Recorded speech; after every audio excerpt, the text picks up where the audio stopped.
Have you ever sat down and a Carnival Cruise commercial came on advertising how peaceful and serene a trip to Jamaica would be? Well, I know that we all know about the weather and the food and the activities and beaches, but do we know what actually makes it special? Are we aware of the actual history of the island? So now that we've discussed the difference in the portion of what my speech is going to be about, I want to discuss the history of the beautiful place itself. So Jamaica's history can be divided into six different periods.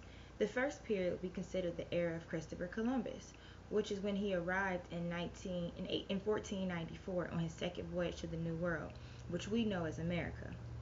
He claimed the land in the name of his Spanish king and queen from his homeland.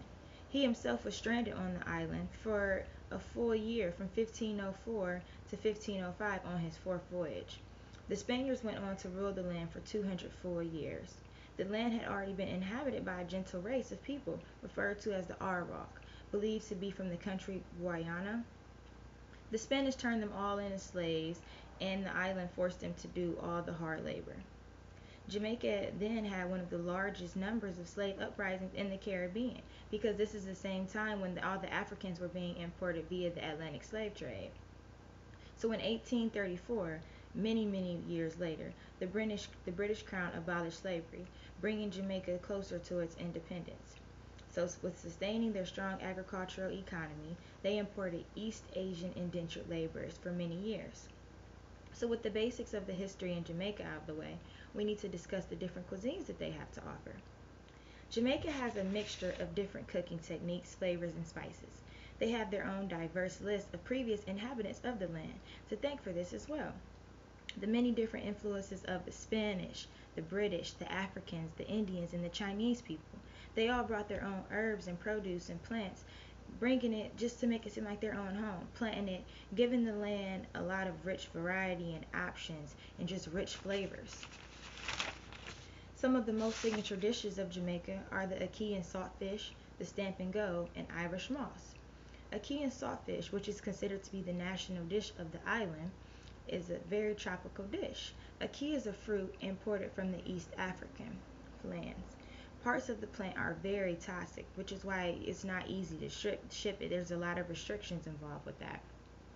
Stamp and Go with Kalulu fritters is considered to be the first original fast food of Jamaica.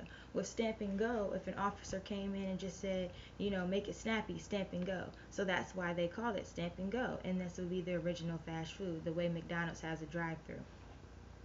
Um, Kalalulu is from the West African parts, and so it has many different variants. It's leafy vegetable, and the stamp is a fish fritter, and it's made for breakfast. Irish moss, which is usually added to dairy products to make it thicker, kind of like we have malt here in America, is served like milkshakes. It is algae, so it may not seem that appealing, but it's highly favored in Jamaica. So after talking about the different food and history of Jamaica, it's only right that we cover the many different locations and travel areas. So there's always going to be a few must-see places that you have to visit whenever you go somewhere. Regardless if there's the shopping malls, a certain beach, a national treasure, I'm going to give you guys the insight on three destinations that I saw most common on my search. So first will be the Bob Marley Museum.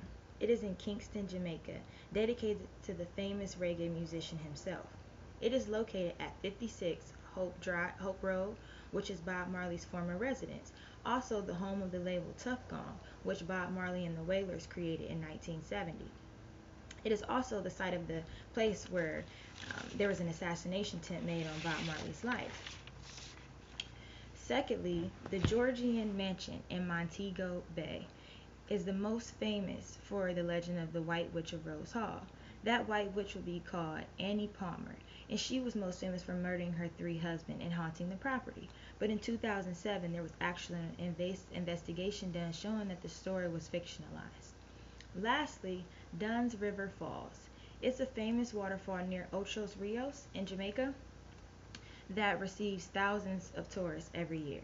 It falls empty into the Caribbean Sea with just a beautiful skyline, just pretty water. It's just a really nice place to visit. And it's supposed to be considered very romantic as well.